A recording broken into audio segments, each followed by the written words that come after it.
Comme vous le savez, nous sommes dans un contexte en Afrique et surtout au Mali de crise répétitive dans nos institutions d'enseignement supérieur.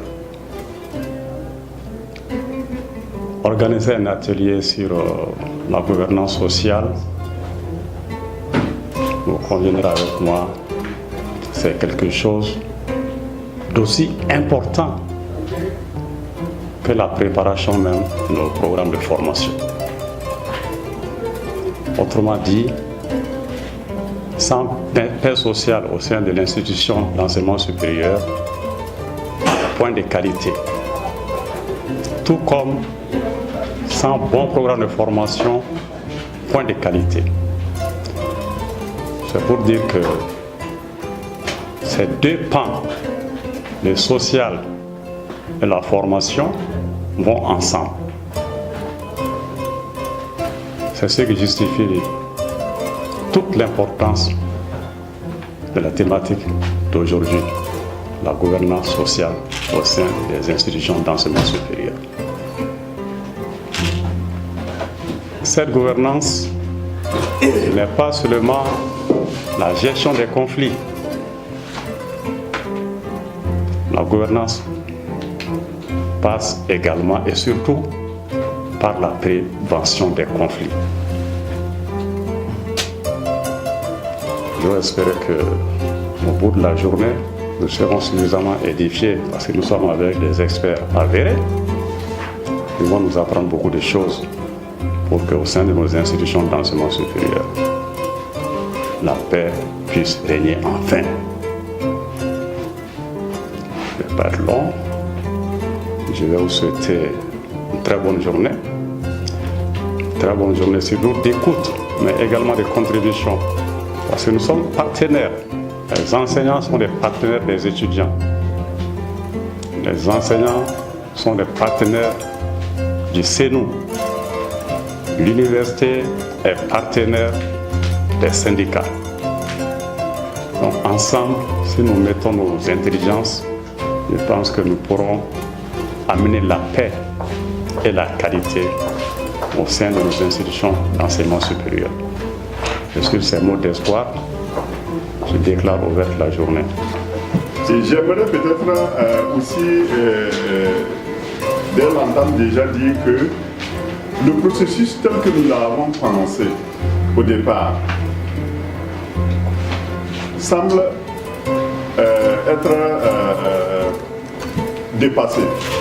Donc nous serons amenés ensemble à réfléchir sur comment nous pouvons peut-être faire des ajustements pour que le processus nous amène là où nous voulons aller. Parce que là où nous voulons aller, c'est justement arriver ensemble à concevoir un document qui va préciser le vivre ensemble au niveau de nos différents établissements avec tous les acteurs qui font partie donc du système de l'enseignement supérieur et de la recherche du Mali, pour que nous ayons un livre ensemble apaisé et qui nous aide donc à aboutir aux résultats auxquels la société malienne a droit d'attendre de nous en tant que système d'enseignement supérieur et de recherche. Donc ce serait en fait un grand résultat si nous arrivons ensemble, à la fin de cette journée, à convenir d'un processus qui sera inclusif. Parce que et ce que nous avons appris et compris depuis que nous avons commencé le processus, c'est que nous devons le faire de façon inclusive. Donc faire en sorte que tous les acteurs qui ont d'une manière ou d'une autre une quelconque influence sur justement la paix sociale sur les campus, qu'ils soient impliqués pour qu'ils puissent se reconnaître dans ce que nous allons convenir ensemble comme principe et valeur pour le vivre ensemble. Donc ça c'est vraiment un souhait que nous avons, qu'à la fin de la journée nous puissions, avec éventuellement des amendements par rapport au processus que nous avons pensé, que nous puissions en tout cas arriver à quelque chose dans lequel tout le monde se reconnaît par rapport à ce que nous devons encore faire pour arriver à ce que nous puissions élaborer cette charte qui soit reconnue et acceptée par tous. Avec le projet niche, qui a en fait un instrument que la population néerlandaise a mis en œuvre pour appuyer le Mali dans les choix que le pays s'est fait lui-même depuis 2011 par rapport à la réforme de ce système d'enseignement supérieur et de recherche. Le projet Niche Mali 215 est, au même temps que le PALES, un outil pour appuyer le Mali à avancer dans sa réforme. Et les éléments sur lesquels le projet Niche devait appuyer le processus de réforme, c'est aider à améliorer la gouvernance. Et dans ce cadre, nous avons proposé de développer quelques instruments qui vont permettre à contribuer au développement de cette gouvernance de l'enseignement supérieur et de la recherche. Et un des éléments que nous avons pensé très utile, c'est aider justement le système à mettre en place les manuels de procédure. Donc, qu'est-ce que nous avons fait jusqu'à présent? Nous avons commencé ce processus, je dirais, la première activité concrète, ça a été en novembre 2017. C'est un atelier que nous avons organisé dans cette même salle ici à Bonomo. Et ce premier atelier a notre objectif de distiller les bases théoriques du vivre ensemble, parce que ce qui se fait au Mali se fait aussi ailleurs. Le campus malien, ce sont des campus aussi secondaires pendant dans d'autres pays. Donc on essaie de voir qu'est-ce que les autres dans leur pays ont fait en matière donc de se vivre ensemble. Donc nous avons essayé ensemble de produire une base d'informations sur la base donc, de la réalité que les uns et les autres ont voulu nous expliquer par rapport à ce qui se passe sur les campus. Et nous avons enfin essayé d'identifier des acteurs qui pourraient aider justement au processus d'élaboration d'un document. D'élever la qualité. Il n'y a pas d'université de qualité sans un vivre ensemble de qualité. Donc il est important qu'on opère cette transformation et on mette en place des outils, pas seulement une charte, mais aussi un outil. Donc la charte, c'est la loi, dont on dit tout à l'heure, le ciment, la loi constitutive de l'université.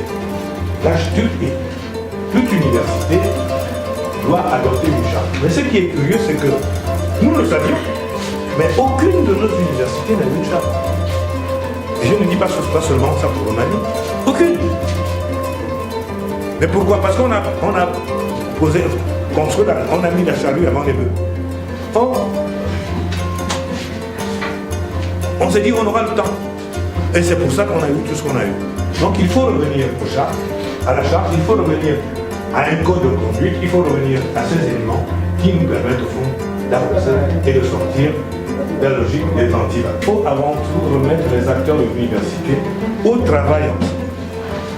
Ce qui nous a fatigués, c'est que chacun a travaillé dans son coin.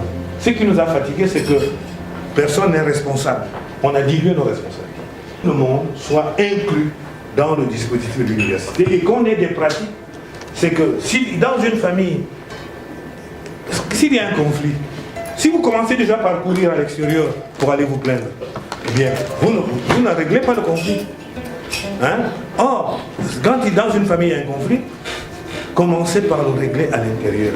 Donc nous devons mettre en place des vrais instruments qui doivent permettre de refonder l'université. Pas d'université sans étudiants, sans enseignants responsables, sans administration responsable. C'est pour ça que nous devons mettre en place des règles de jeu communes.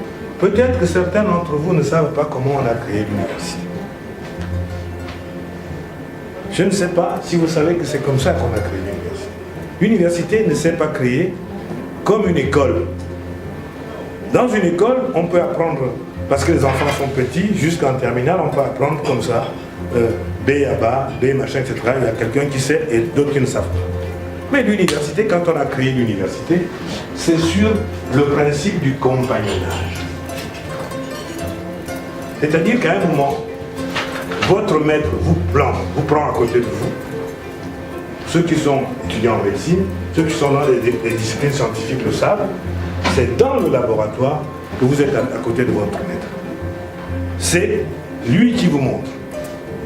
Et quand il vérifie que sur les pratiques, vous savez faire le minimum, c'est comme ça qu'il vous dit que vous savez faire. C'est comme ça le principe premier qui a mis en place le fonctionnement à l'université. C'est le fonctionnement par compagnonnage, dû au fait que, quelqu'un le disait hier, quand on arrive à l'université, on n'est pas enseignant quel que soit le titre qu'on a. On doit être pris en place, en charge, dans une équipe pédagogique, dans une équipe de laboratoire, et c'est de là où on va vous dire maintenant ce que vous pouvez faire, etc., comment vous avancez. Et c'est ainsi en même temps qu'on va vous faire progresser dans la carrière, que vous allez pouvoir vous inscrire sur les listes d'aptitude, passer des concours d'agrégation, etc. Comme dans une équipe de football, la qualité d'un système est le résultat conjugué de l'ensemble de ses acteurs, c'est-à-dire qu'elle est d'abord collective. S'il y a de bons enseignants, c'est parce qu'il y a de bons étudiants, c'est parce qu'il y a une bonne administration. Et si maintenant il y a un des maillons qui n'arrive pas, les deux autres doivent permettre d'aider à fonctionner, étant entendu que les maillons forts de ce dispositif, c'est ceux qui ont vocation à attirer les intelligences. J'ai dit, l'université attire les intelligences. C'est le lieu où on est. Donc voilà. Donc les meilleures pratiques, c'est le principe de co-responsabilité. Il n'y a pas d'avenir à l'université, l'université n'a pas d'avenir si la co-responsabilité de ces acteurs n'est pas visible, si elle n'est pas forte en elle-même. Je dirais que, comme on dit chez moi, un arbre qui tombe fait beaucoup de bruit dans la forêt, tout le monde l'entend. Mais une forêt qui germe ne s'entend pas. Donc, or la forêt aujourd'hui, c'est que nous sommes persuadés que l'université malienne, malgré le pessimisme ambiant, malgré les violences, est dans ce que je pourrais appeler un silence prometteur. Au fond, c'est comme quand on regarde la bouteille. Une bouteille, soit elle est à moitié vide, moi je préfère constater qu'elle est à moitié pleine. Et dans cette bouteille à moitié pleine, même si cela est parasité par le fracas des vieux arbres qui tombent, mais l'université malienne a commencé à émettre des signes positifs. Des signes positifs, on le voit depuis hier, on le voit depuis plusieurs années déjà maintenant, parce que de nouvelles dynamiques se mettent en place. Il y a encore des choses à construire, mais il nous faut tendre l'oreille pour écouter. Il nous faut tendre l'oreille pour écouter parce que ce sont des signes nouveaux de la Renaissance. Pour aller à la charte, on a constaté déjà la dégradation de l'espace universitaire au Mali. Bon, je crois que la dernière fois, on avait parlé un peu de certaines causes. Mais moi, je voudrais savoir, est-ce que, bon, la question s'adresse donc au second présentateur, est-ce que nous n'avons pas commis une erreur aussi au Mali en prenant des exemples qui sont très bons effectivement dans l'espace universitaire d'ailleurs et les appliquer un peu chez nous, qui a contribué à la dégradation. Je vais être plus clair. Quand je prends le cas de l'université Laval dont vous avez fait le cas, moi j'ai eu à rencontrer par 2 fois, bon si je prends le cas je dirais le bureau central de, vous m'excusez, j'ai fait la même chose, de l'AM de l'université Laval. J'ai rencontré le bureau 2 fois et quand vous êtes à l'université Laval, la cantine qui est là, c'est pour les étudiants. Et c'est les étudiants qui gèrent, c'est les étudiants qui animent. Et même la comptabilité, ceux qui font des trucs d'agroéconomie, c'est eux qui tiennent la comptabilité. Et la production, c'est eux. Et c'est ce bureau de l'AM, je dis de l'AM de l'Université Laval, qui organise une semaine de portes ouvertes en invitant les entreprises et d'ailleurs à venir. Et dans ces conditions, au niveau du campus, il y a un pourcentage qui est laissé pour l'AM, pour les logements. Donc ça leur permet effectivement d'aller avec ces activités et d'animer leur vie. Bon, nous avons adopté le système en disant, bon, il faut laisser un pourcentage pour notre AM sans que nos étudiants n'arrivent à avoir un peu peut-être la faute sans nous de leur donner cette maturité de compréhension. Parce que l'argent qui est laissé, ce n'est pas utilisé comme le cas des étudiants de l'université Laval. Et d'autres cas en Afrique, je ne sais pas s'il y en a qui ont eu l'occasion de faire un tour à l'université Cape Coast au Ghana. L'université Cape Coast, nous, on se tape la poitrine, on dit l'hyper, on a 400 hectares. Et les 400 hectares d'ailleurs, je crois qu'il y a ça, on peut le mentionner aussi. Il y a l'agression foncière là-dessus. Mais l'université Cape Coast, ça fait 1000 hectares. Et ils ont tout clôturé physiquement. Et quand vous rentrez officiellement pour rencontrer la direction, la première des choses, ils vont vous montrer un bloc. Ils disent que c'est le bloc construit par les étudiants. Et comment? Et ils ont même cotisé sur les bourses.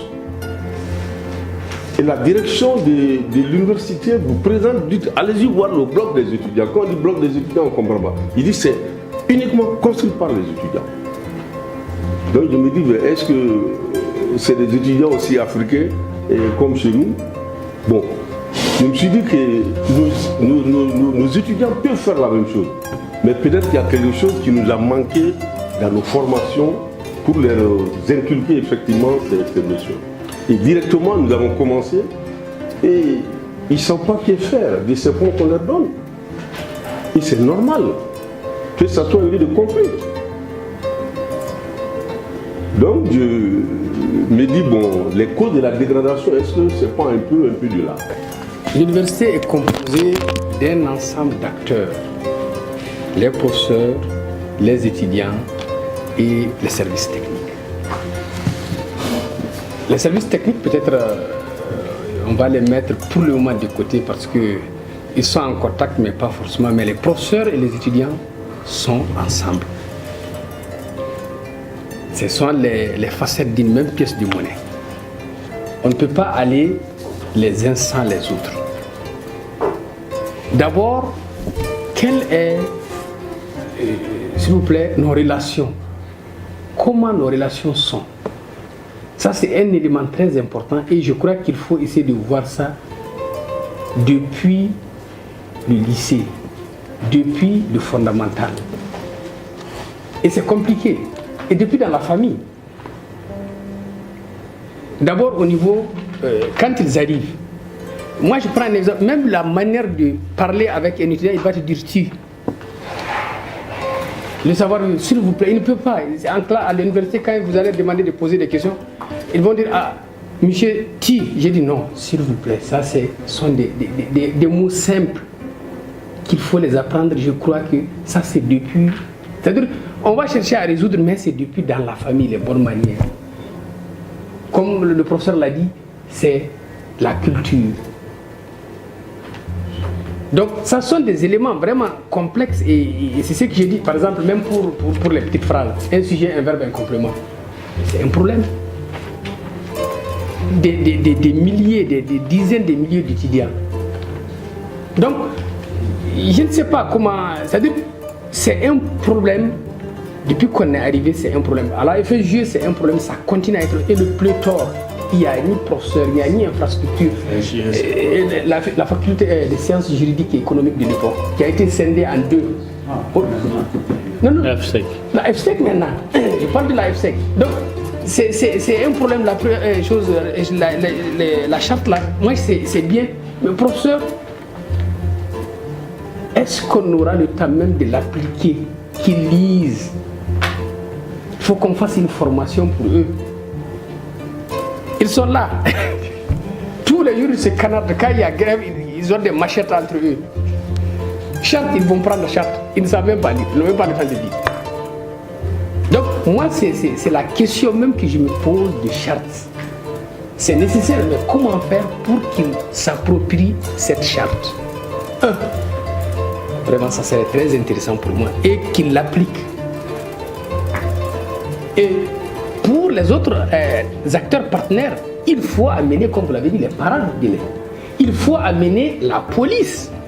Parce que quand il commence à se canarder là, c'est la police qui vient. Et je me rappelle, c'était en mars 2015, quand ils ont même cassé le doigt du professeur Ousmane Papa Kanté. À l'époque, même les policiers, ils les ont caillassés, ils ont pris la fuite. Donc, professeur, c'est complexe. Et j'espère, sinon pour l'administration, ça n'en parle même pas. Et ce sont des... Ils ne les considèrent même pas. Nous devons effectivement décrire une charte.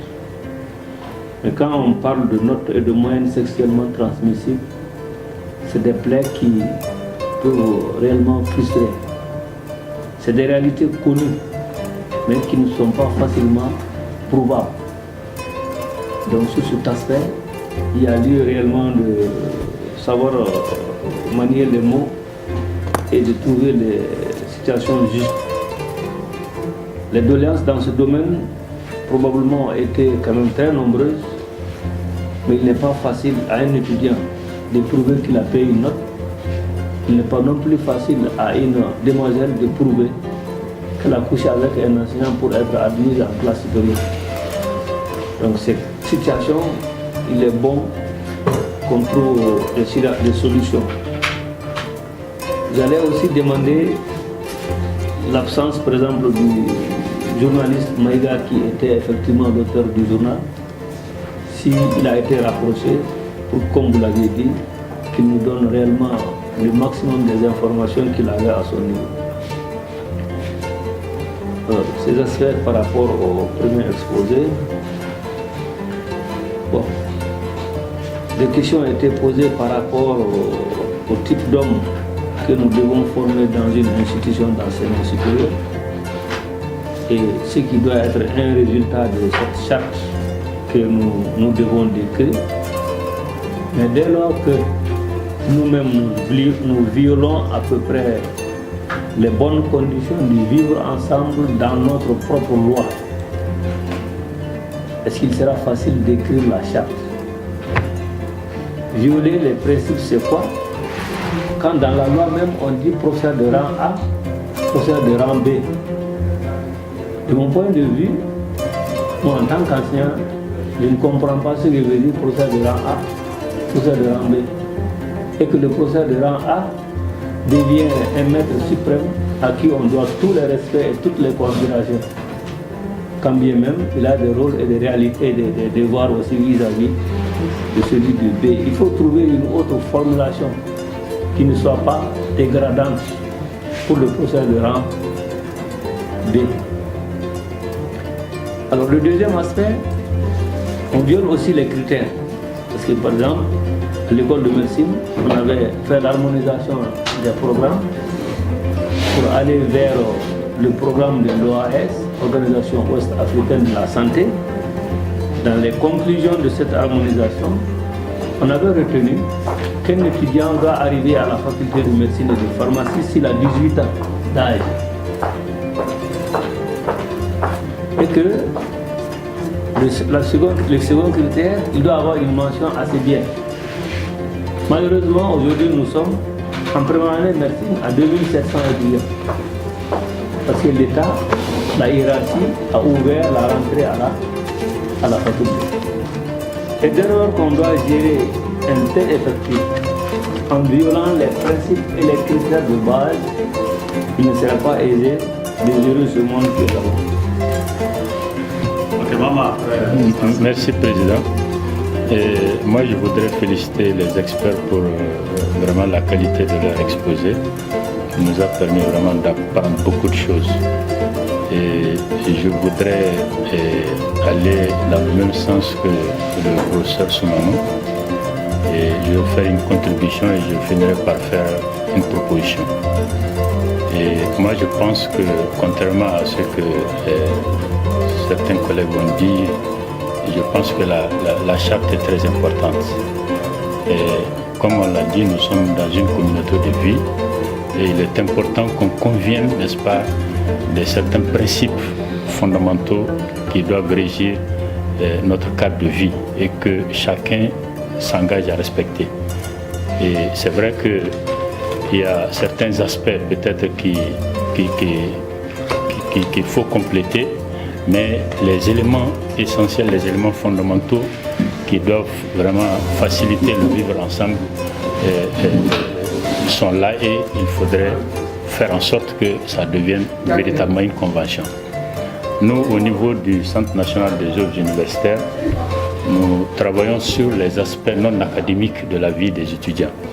Et par rapport à ça, nous sommes en contact étroit avec eux et nous appréhendons également beaucoup de leurs problèmes. Nous gérons beaucoup de leurs problèmes, des problèmes sociaux. Et à cet égard, nous sommes arrivés à élaborer un certain nombre de conventions entre nous que nous tentons de respecter plus ou moins. C'est vrai que ce n'est jamais un acquis avec eux, mais pour la plupart, en tout cas, il y a certains points sur lesquels vraiment nous nous entendons et sur lesquels, pour le moment, il n'y a vraiment pas de problème majeur. Et pour cela, je voudrais dire également que tout le monde peut constater que la situation de l'enseignement supérieur dans un passé récent était beaucoup plus calamiteuse qu'aujourd'hui. Il y a des progrès vraiment remarquables, il y a des avancées vraiment qui sont constatées de par, n'est-ce pas, les efforts de tout le monde. Et je pense que c'est dans cette dynamique que nous continuons à évoluer. Et donc, moi, je pense que le problème fondamental que nous avons, c'est certainement le problème de la violence. Et cette violence-là découle principalement des intérêts qui sont en jeu. Et à cet égard, je constate, tout le monde le sait, nous sommes dans un pays où les étudiants vivent véritablement dans une certaine précarité. Et le niveau de la bourse est relativement bas. Et il y a certains qui viennent, n'est-ce pas, des contrées lointaines qui n'ont pas toujours des parents ici.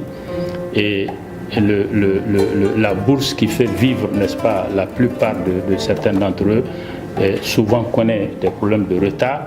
Donc, c'est tout à fait logique lorsque on examine la situation de façon logique et de comprendre que quand souvent il y a certains qui veulent entrer dans le bureau ou qui veulent véritablement se mettre en avant par rapport à leur mouvement, que c'est pour des intérêts, souvent des intérêts économiques. Il y a des intérêts économiques, mais des intérêts aussi qui ne sont pas forcément financiers. Et il faudrait que nous disions les choses entre nous. Tout le monde sait qu'au niveau de nos universités, les étudiants souvent, à la fin de leur cursus, souvent se positionnent parce que nous sommes aussi dans un pays où l'emploi devient de plus en plus rare. Donc il y a certains qui, en militant dans le mouvement, se mettent dans la tête qu'à la sortie, je pourrais déjà avoir un emploi garanti. Donc il y a tout un ensemble de considérations de ce genre qui, n'est-ce pas, déterminent leurs actions très souvent. Donc pour ce qui concerne principalement le CNU, nous avons de commun accord justement avec les responsables des étudiants décider, n'est-ce pas, ou en tout cas proposer qu'il soit prélevé, n'est-ce pas, une certaine somme sur leur bourse qui va servir, n'est-ce pas, au fonctionnement ou en tout cas au financement de certaines de leurs activités. Parce que toute l'année pratiquement, ils nous sollicitent par rapport à des activités qu'ils veulent organiser. Souvent c'est des activités pédagogiques, souvent c'est des activités récréatives. Toute l'année pratiquement, ils nous sollicitent. Donc nous nous sommes dit que il faudrait que nous puissions, n'est-ce pas, faire donner satisfaction à certaines de leurs demandes. Et donc nous arrivons justement à satisfaire certaines de leurs demandes, beaucoup de leurs demandes d'ailleurs, à travers, n'est-ce pas, ces fonds-là qui sont générés sur ces prélèvements. Et il y a aussi que, et tout le monde le sait, pratiquement partout dans toutes les universités, les étudiants contribuent, n'est-ce pas, aux œuvres universitaires. Et donc pour cela, nous avons institué également une carte de bénéficiaires des œuvres universitaires, n'est-ce pas, qui payent en début d'année, au cours de l'année, pour pouvoir bénéficier des œuvres universitaires. Donc nous avons signé un certain nombre de documents entre nous que nous appelons des conventions, sur la base desquelles nous leur versons des pourcentages sur, n'est-ce pas, ces retenues qui sont faites, soit sur les bourses ou bien sur, n'est-ce pas, des paiements qu'ils font. Donc nous pensons qu'avec ces ressources qui leur sont versées, ils arrivent souvent à financer certaines de leurs activités pour lesquelles nous n'intervenons pas directement. Il y a aussi que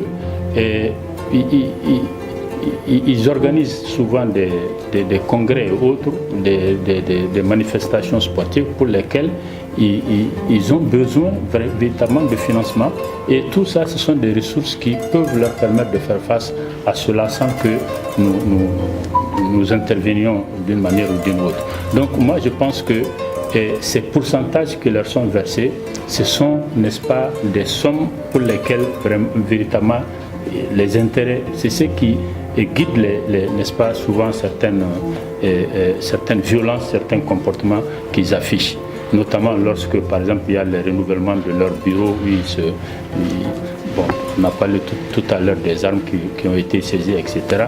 Il y a souvent des morts d'hommes, etc., etc.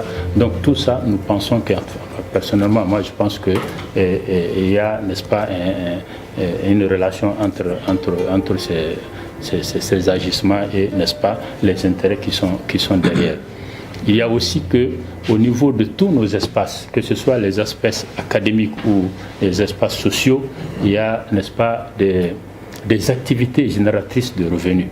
Et je pense notamment au parking, aux kiosques, parce que souvent c'est eux-mêmes étudiants qui sont propriétaires n'est-ce pas, des kiosques où il y a des machines de reprographie, de petits commerces, etc., etc., mais qui sont installés sur l'espace académique.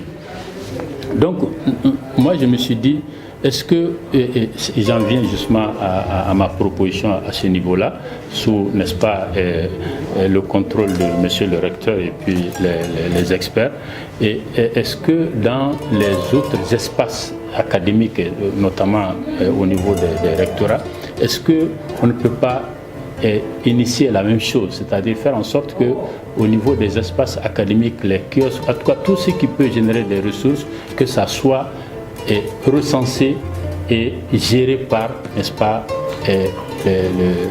les responsables, n'est-ce pas, de cet espace-là, les responsables académiques, et faire en sorte qu'on convienne avec les étudiants de leur verser un certain pourcentage sur, n'est-ce pas, les ressources qui sont générées.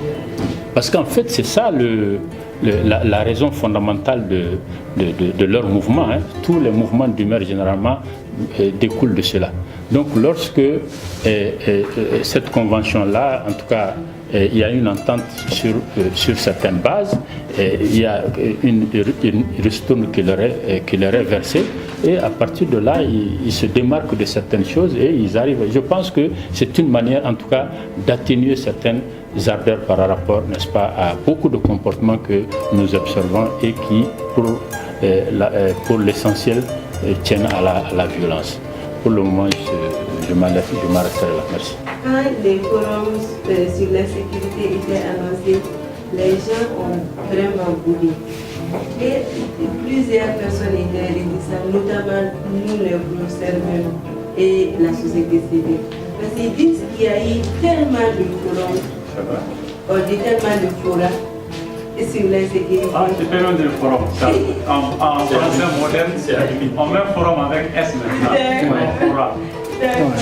Il y a eu tellement de forums, malgré tout, qu'il n'y a rien eu comme décision réelle, avec des recommandations. Alors que les recommandations ne remplacent pas ce que nous prenons comme décision réelle. Donc voilà, moi je voudrais au préalable vous demander quand même, ou nous demander d'être vraiment pragmatique et très regardant. Je ne peux autoriser les gens à nous former des simples recommandations qui ne seront jamais mises en pratique. Donc si les recommandations qui existent déjà pouvaient nous servir, parce qu'une recommandation est différente d'une charte. Donc ce qui fait que ce que nous prenons comme charte, c'est comme des lois. Oui.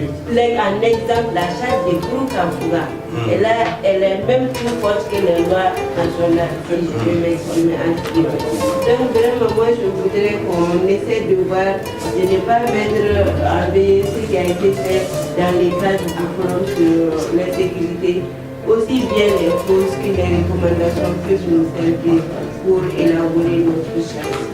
Et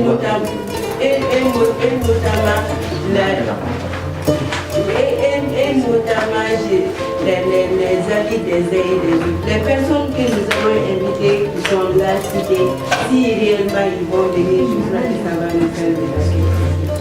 Ça va faire quoi? Ça va nous servir à beaucoup de choses. S'ils faisaient acte de présence, tout ce que sont cités là. Merci beaucoup. Avec mesure. Certaines pratiques existent, mais pas partout.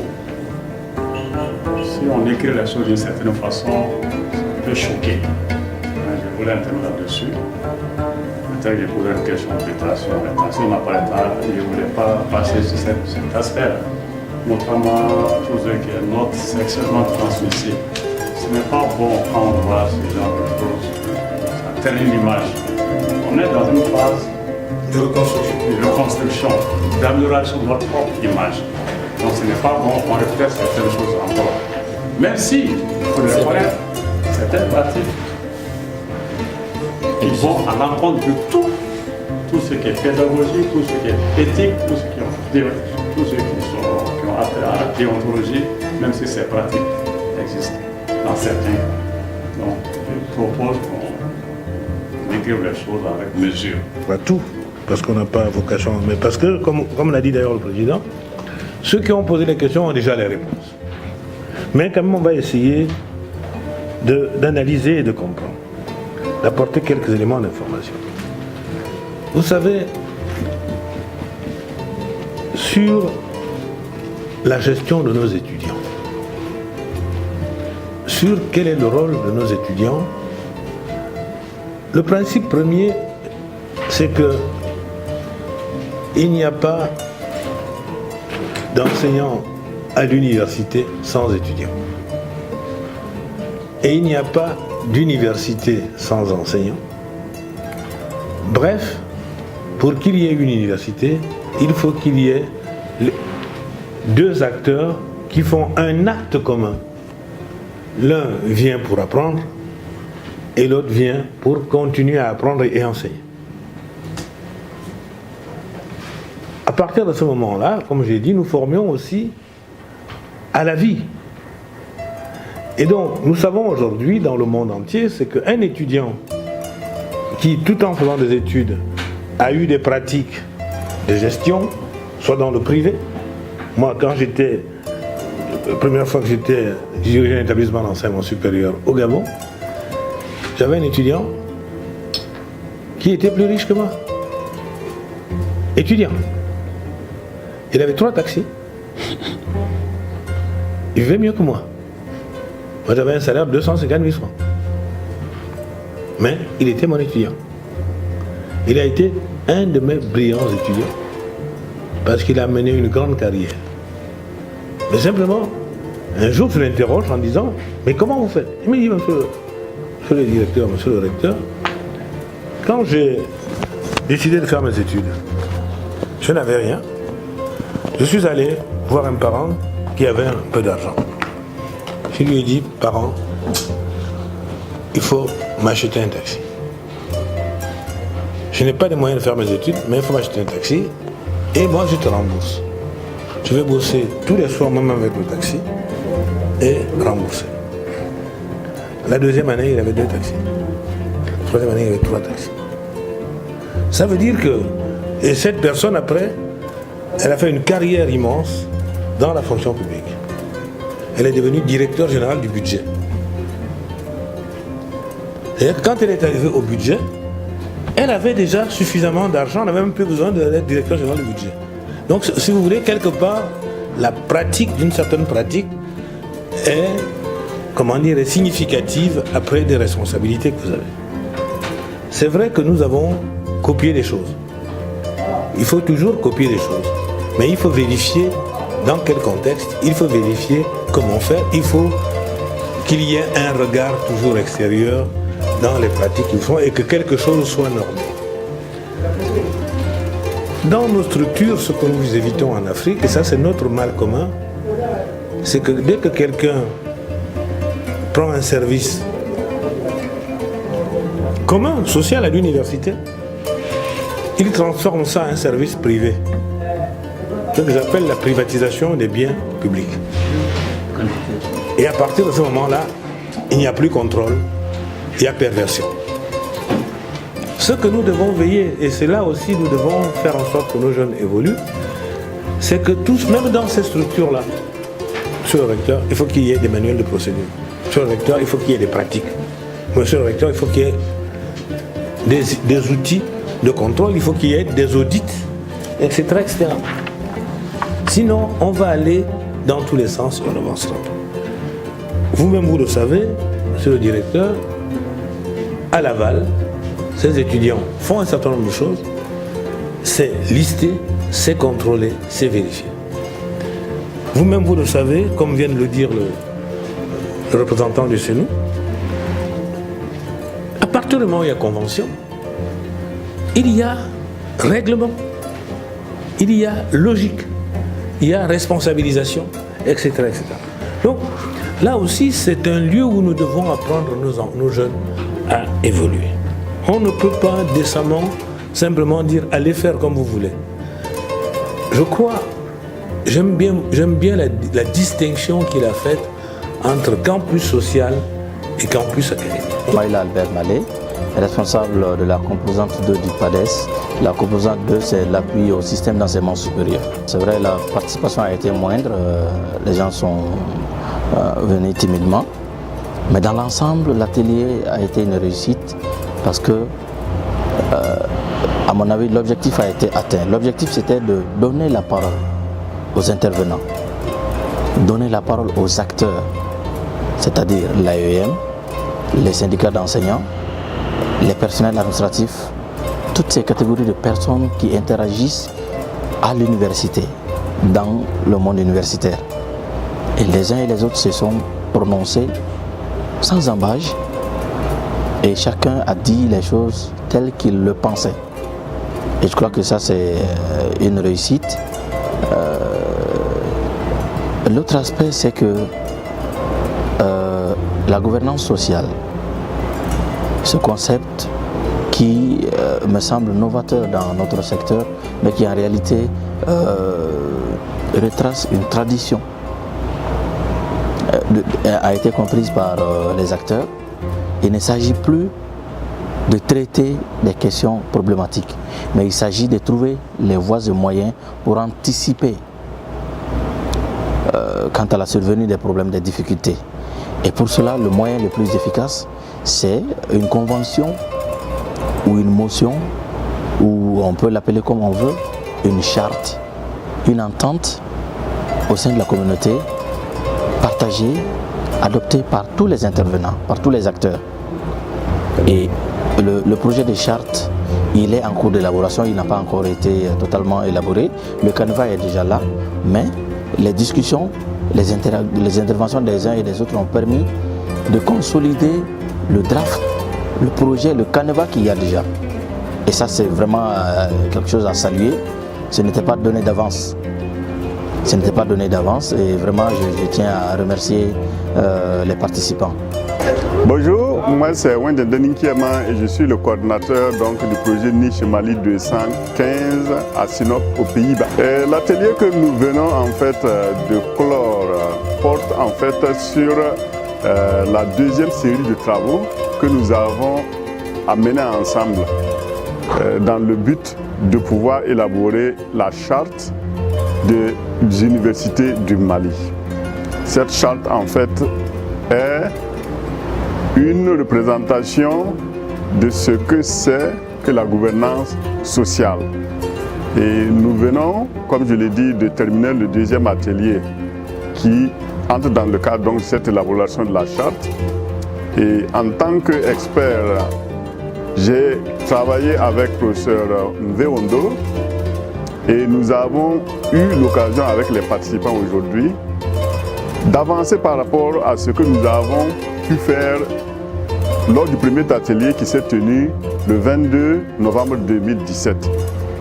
Nous avons ensemble avec les participants aujourd'hui pu dégager des lignes pour la suite donc, de notre intervention qui devra déboucher sur l'élaboration de ce document qui sera partagé par tous les acteurs et toutes les parties prenantes qui ont leur mot à dire dans le système d'enseignement supérieur du Mali. Et la charte, je ne l'ai pas encore dit, a pour objet de contribuer au meilleur vivre ensemble au niveau des campus du Mali. Et je crois que l'insécurité a été un des points qui est ressorti des différents travaux que nous avons amenés jusqu'à présent. Il nous faut justement bâtir ensemble ce savoir-vivre ensemble pour que nous ayons un climat apaisé sur les campus, que les acteurs de premier plan, que sont les enseignants, les étudiants, les administrateurs de ces structures d'enseignement et de recherche, puissent travailler en toute quiétude et qu'ils puissent contribuer ainsi au développement de la nation malienne. Le sentiment qui m'anime est un sentiment de satisfaction. Satisfaction parce que nous avons eu des débats francs avec les acteurs qui ont été là et nous avons pu comprendre quels sont les défis en fait auxquels les uns et les autres sont confrontés par rapport à leur groupe, bien sûr professionnel, mais aussi par rapport donc à leur place au sein de la communauté universitaire. Et bien sûr, même au-delà de la communauté universitaire, c'est dans l'ensemble donc du contexte donc, du pays. Et je crois que ces débats ont permis justement de dégager ce que je disais, donc les pistes pour la poursuite. Et il a été convenu donc que nous allons organiser un troisième atelier qui aura en fait une portée plus grande. Ce serait un atelier qui va regrouper plusieurs centaines même de participants et durant lesquels nous allons ensemble essayer de discuter, d'échanger afin d'aboutir aux lignes essentielles qui devraient être prises en compte dans la charte et qui vont servir en fait de guide pour la rédaction de ce document clé qui entre dans la gouvernance sociale. Et pour peut-être faire un détour, cette gouvernance sociale, c'est un des volets donc, du manuel des procédures et des programmes que le projet Niche, bien sûr ensemble avec le projet PADES, sont en train de développer pour appuyer donc la réforme du système de l'enseignement supérieur du Mali.